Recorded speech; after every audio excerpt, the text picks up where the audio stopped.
Well, welcome to day 2. We are in John 12, verses 12 through 19, and this is another very familiar passage to readers. It is. And we were just talking that there are some within this chapter 12, there are some, I called them mini signs, but they are easy to overlook. I guess, that here, they are pointing, John's pointing out, here's the Messiah. Yeah. Here he is. And so one was yesterday, this anointing of Jesus's feet by Mary.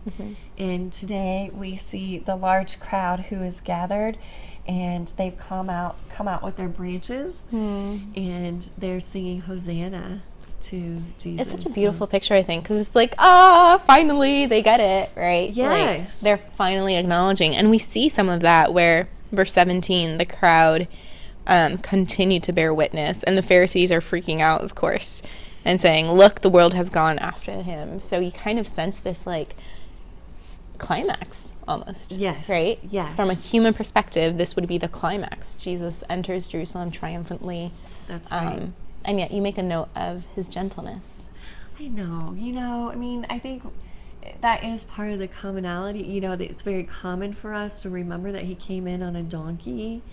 But yet the gentleness that shows, he could have come in on a horse, like a war horse, that's what the Romans would have been riding on. So those were available too.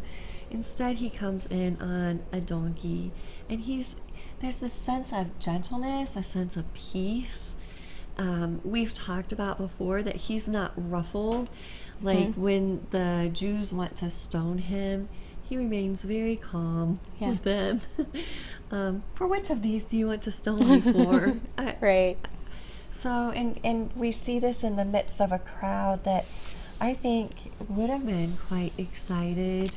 Yeah.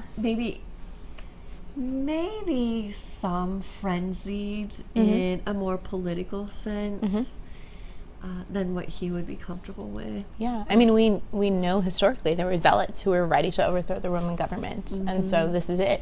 Here he comes. Yeah. I underlined even the King of Israel in verse 13. And I think I somehow missed this in other readings of Palm Sunday. Blessed is he who comes in the name of the Lord.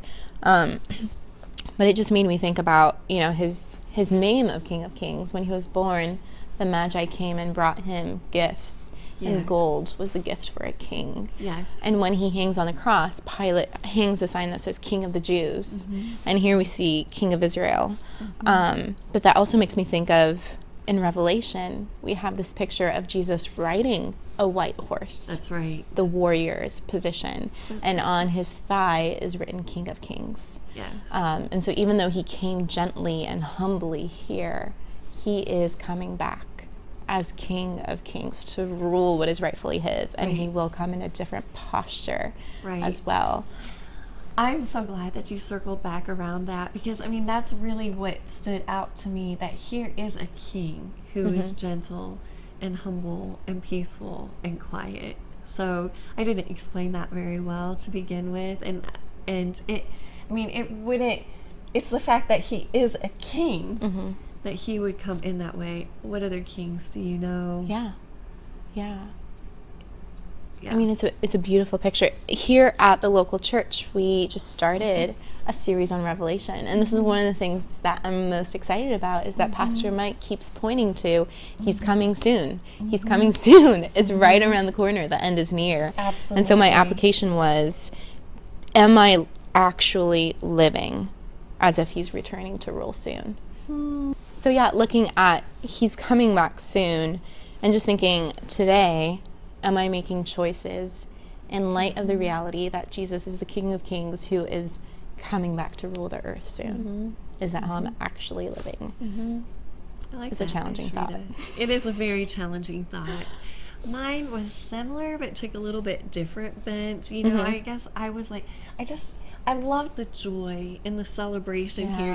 That I like to celebrate things, but that was part of it too. Am I cheering with joy? Am I cheering with joy what Jesus has done? We see the King of Kings at work today in our personal lives, and for sure, and should be cheering about those things. Yeah. So Thank you for Yeah. sharing that.